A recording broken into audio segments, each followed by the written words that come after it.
Okay, first things first.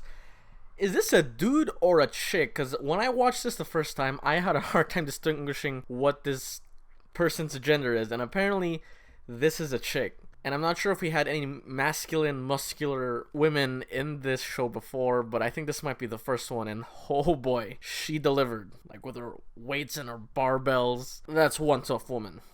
And so begins Ash's journey climbing towards the Pokemon World Championships in order to face Dande or Leon, and he immediately aims for a gym leader substitute.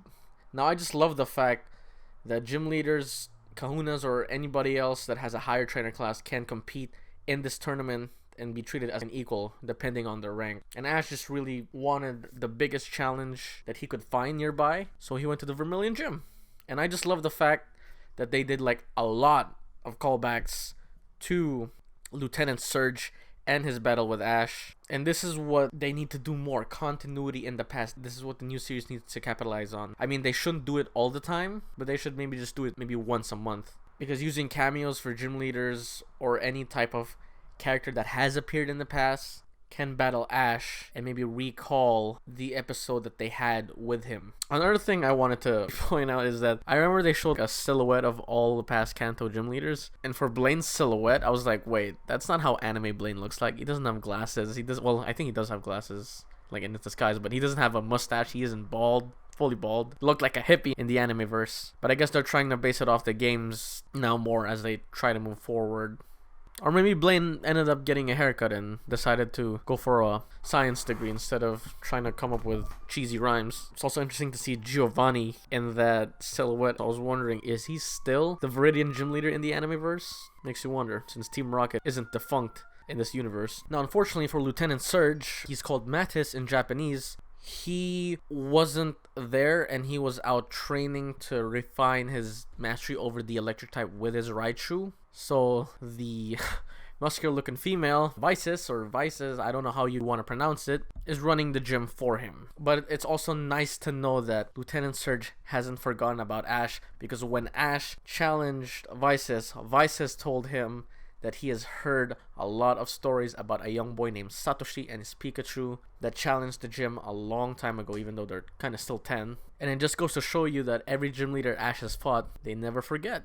Well, maybe because he's the protagonist, but Ash is a very unorthodox trainer.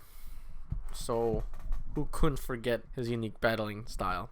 And if I remember correctly, didn't Surge have like 2 other people with him in that gym? They probably went with him, while this Vices girl has her own 2 lackeys, though they kind of look more like janitors. I kind of feel bad for the gym staff there, because I also love how there are still glass ceilings in the gym. If you guys don't remember, that was like another callback to the gym battle Ash had with Surge, because glasses were breaking everywhere whenever they battled. And it's no different for present day Vermilion Gym, because the glasses broke as well. So I feel sorry for those guys always having to clean up and having to replace those glasses every time a battle finishes. So we finally head to the official battle, and this drone Rotom comes in and has absolutely the best voice for a judge you can ever ask for. Now, I don't know who the Seiyu is behind the drone Rotom, but I'm pretty sure he's either fluent in English or is an American that's fluent in Japanese. Because every English word that was coming out of its sentences were really, really fluent sounding.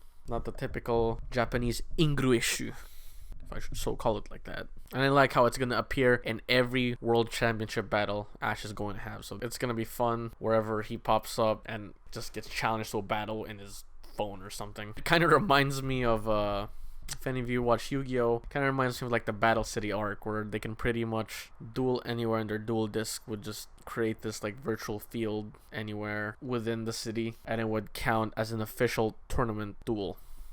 The battle itself was a standard 2-on-2, and it was a really great 2-on-2 battle. Vice's Raichu knew how to use Volt Tackle, so it kind of sucks Pikachu doesn't know how to do Volt Tackle, otherwise we could have like a DBZ moment where they could just clash. And this was also the debut of Ash's Gengar in battle, and it was hype to see Ash using that Gengar as if he held that Gengar for numerous episodes, but he literally just caught it just a few episodes ago. and they gelled really, really well. I think it used psychokinesis, which played a huge factor in defeating Vice's Raichu, in which we all thought was the ace of her team, but apparently her secret weapon was actually an electrode. Electrode in Japanese is called Marumine, by the way, so it's really nice to know a lot of these Japanese names as I'm watching the subs, because they're featuring a lot of Gen 1 Pokemon, and I know Gen 1 Pokemon are notorious for having really, really weird and basic names, because I know that Chansey's name is apparently Happy in Japanese, so you're going to be hearing a lot of those for you casual fans out there that have no idea what the Japanese names are of these original Pokemon. And Electrode isn't really known for being the most strongest or toughest Pokemon to use in battle, but it's nice to see that it finally has its time to shine in this episode right here. And it used its environment to its advantage, and Go can even tell why there were dents in the wall, like ball dents. It was done by Electrode when it was using its attacks against its opponent, just bouncing around with the electric terrain, or the what's the levitation move called again? With its electromagnetic levitation. Fortunately, that's what beat Gengar, but it had a good first showing. I mean, it defeated a Raichu. We already know that this Pokemon is more than good enough to be part of Ash's team, and I guess its previous trainer trained it well, but the trainer probably didn't know how to utilize its strength as Ash would. Pikachu comes back into the battle and just rolls around its field until Ash smartly utilizes Pikachu's Iron Tail to get on top of the Electrode and just runs around the field with it until it gets an opportunity to use Iron Tail and knock it out of the park, or the battlefield, I should say. It was a really fast-paced battle. I loved it, and I believe that's when the glasses and the explosion happens.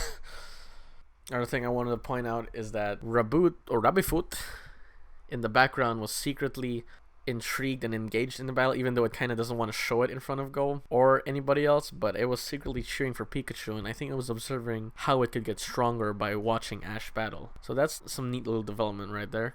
And Go, starting to act like the Satoshi fanboy he is, was impressed by Ash's battle as he climbs his way up to the rankings in the Pokemon World Championships.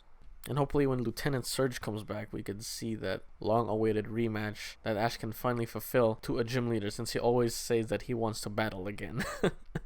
But very hype. What a great way to start out the World Championships arc, I should say. This is going to be happening a lot throughout the series. It might be just happening as a side plot in some of the episodes, because I'm pretty sure there's going to be a lot of off-screen battles or random encounters, as Ash will just get random requests by the streets, by the park, by the beach, by space, by wherever he goes, maybe in the bathroom as well, but we'll see where we go from here. And like what I said earlier, please, please, please, let's get some more cameos. Don't overdo it, but just have them once in a while.